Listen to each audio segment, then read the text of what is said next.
आज आपण करूया वालपापडीच्या शेंगाची भाजी। मी शेंगाला तोडून घेते। अशा प्रकारे मी वालपापडीच्या शेंगा तोडून 2 पाण्याने स्वच्छ धुवून घेतल्या।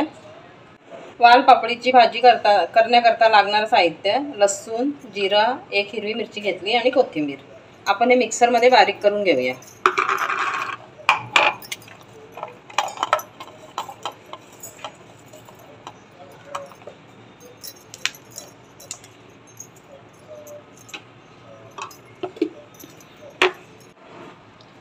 बघा, मी अशा प्रकारे जाडसर वाटण करून घेतला, पाणी न टाकता। फोडणी करता लागणारे साहित्य: 1 कांदा मी बारीक कट करून घेतला, 1 टोमॅटो बारीक कट करून घेतला आणि वाटण।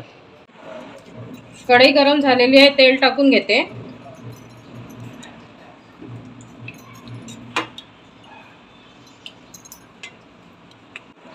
तेल गरम झालंय, कांदा टाकून घेऊ।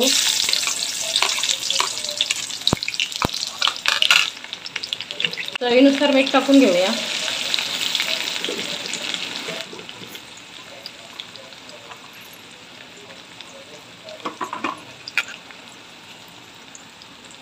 वाटण टाकून घेऊ। छान प्रकारे मिक्स करून घेऊ। मसाले टाकून घेऊया। 1 चम्मच हळद, 2 चम्मच मिरची पावडर, 1 चम्मच धना पावडर,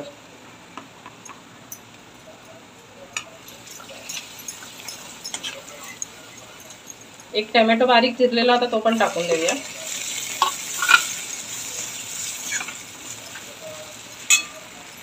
वालपापडीच्या शेंगा मी स्वच्छ धुवून घेतल्या होत्या, ते टाकून देऊ। छान प्रकारे मिक्स करून घेऊया।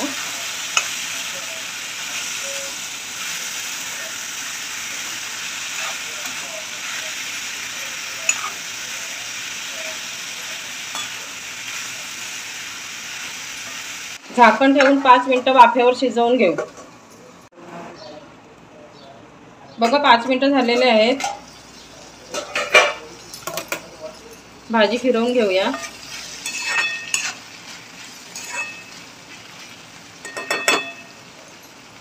मिक्सरच्या भांड्यात मी थोडंसं पाणी घेतलं होतं, ते पाणी टाकून देते।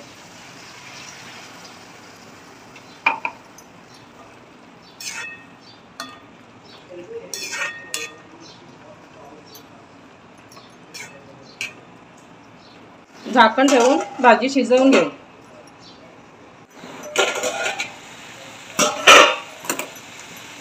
बघा, आपली भाजी शिजलेली आहे। भाजी खाण्याकरता तयार आहे।